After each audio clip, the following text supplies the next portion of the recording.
Hey guys, Bam here. So, GGG just released a video about quality of life, but if we look at it carefully, we can pick up some really useful information. So, we'll just watch the trailer and then talk about it.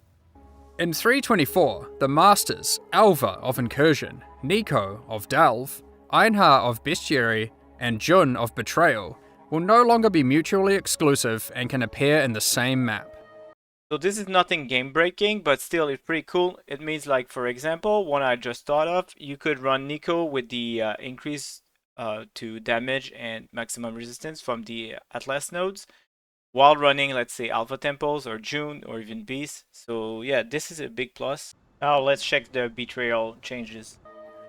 Speaking of Betrayal, we're making the following changes.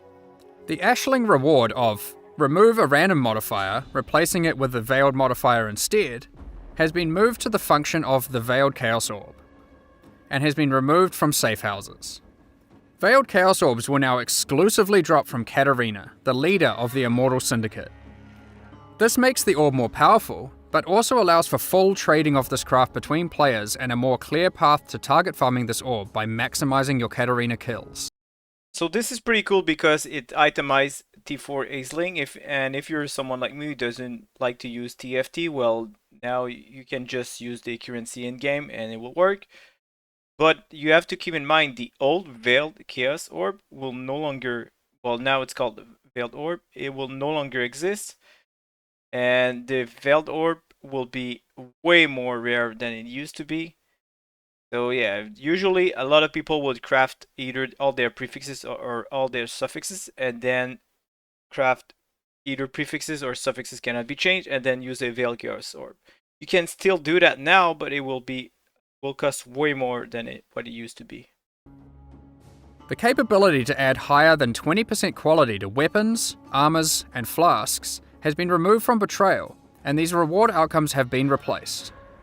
Your flasks can now be corrupted by Val Orbs, which will add a random quality value, from -10 to +10. Good luck! So what that means that the quality is no longer tied to Syndicate, and it will be way harder to get high percentage of quality, like let's say 30%, and it will also corrupt your items, so keep that in mind. But the reason why I paused it there is that if we look carefully, they actually reward the Sapphire Flask back to what it was in 3.5. So if you look at it, instead of saying this take less damage, it actually says +5 to maximum cold resistance. So this will change the meta a lot.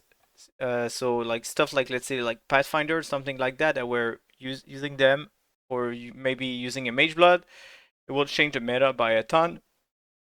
So yeah, this is a huge change, and they didn't talk about it, but if you look carefully at the trailer, you can pick up some stuff. The craft that upgrades an amulet to a talisman has instead been moved to Bestiary League. Since the captured monsters in Bestiary can be traded, you can now trade for the amulet craft at your leisure. So this is a change from the Syndicate mechanic moving onto Beast, which means that you can actually trade the Beast now, so it'll be easier, but it's still pretty niche, so I don't think it will influence many people. So the most important stuff wasn't even like talked about in the reveal. We actually had to pick it up, which is the flask, as I said.